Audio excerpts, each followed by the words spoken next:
I am a very truthful man. And I'm pained. I come from Siaya. When my own governor stands up and says that, and he's annoyed. I don't know annoyed with who. He's annoyed. And he says that he just wants to talk the truth. The truth. What truth? Me, I never lie. I always say the truth. And the truth of the matter, Your Excellency, is that we are in broad-based government, not as individual members of parliament, and not as individual senators. We are there in this broad-based government as a result of a resolution of our party, ODM. And the party signed a 10-point agreement with the UDA government. Siaya Governor James Orengo is facing growing pressure from within the Orange Democratic Movement ODM, with Siaya Senator Oburu Odinga publicly calling him to leave the party following his continued criticism of the current political direction. The political rift within ODM deepened after Oburu Odinga, speaking during a church service in Migori County on Sunday, took issues with Orengo's opposition to the recent formation of collaboration between the party and the Kenya Kwanza administration. The Senate accused Orengo of undermining the party's position and alleged that the governor was working against effort to support the broad-based government. The tension stems from Governor Orengo's repeat disapproval of ODM involvement in what he viewed as allies that disgrace constitutional values. He has been vocal in distancing himself from what perceived as blind support for the Kenya Kwanza administration, warning of potential erosion of the rule of law and democratic principles. Oburu defended the collaboration deal between ODM leader Raila Odinga and President William Ruto, insisting that the party structure was formed and stakeholders were structured or consulted extensively before reaching an agreement. He maintained that leaders who are uncomfortable with the direction the party is taking should step aside instead of fighting for it within the party. Joining Oburu in criticizing the governor was Alego Osonga MP Samuel Atandi, who claimed that Orengo's stand was counterproductive and harmful to the national development. Atandi urged the governor to make a divisive decision about his political future.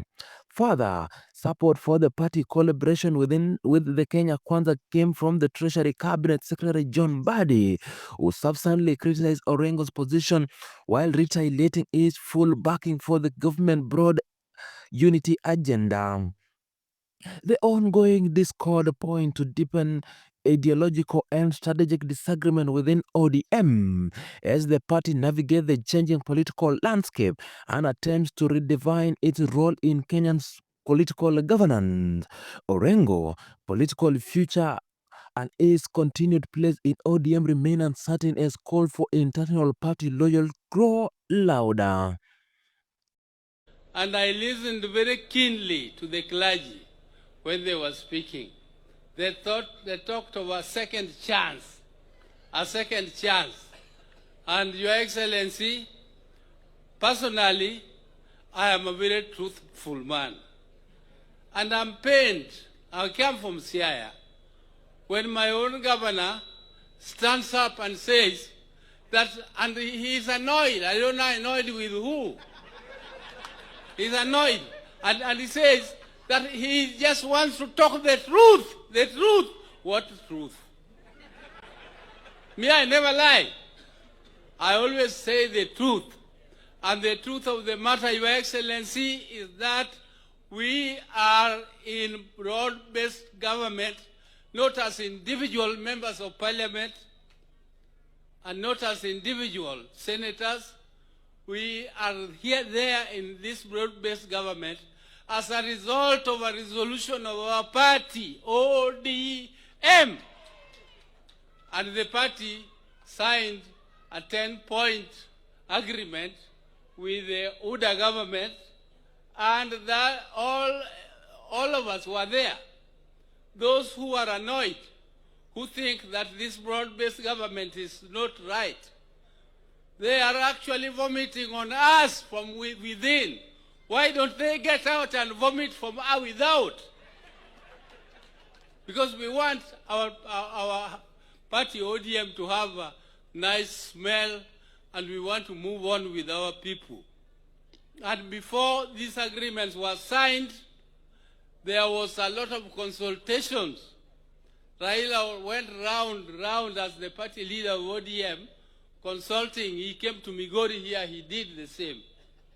And I therefore want to say that, Your Excellency, we are talking for our people.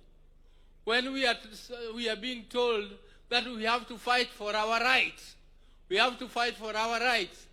Your Excellency, that is what we are fighting for. That is why our people are there. We are fighting for our rights, and we are elected to do the same.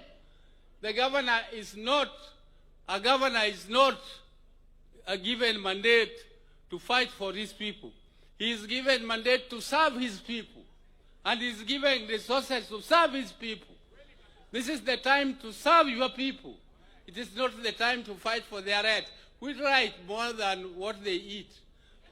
Which right are you fighting for more than the roads? Which rights are you fighting for more than the hospitals? Which rights are you fighting for more than the water? Which rights are you fighting for more than the electricity? Which ones do you want us to fight for? Which ones do you want us to go to in the streets and fight for? And if you want to fight, there is a lot of space elsewhere where you can do that fighting. For us, our people are waiting for this service. This is the time to work, and our people are waiting for it, and they are not waiting to eat the shares of anybody. We are going to eat our shares, which are given to us rightfully because we are taxpayers.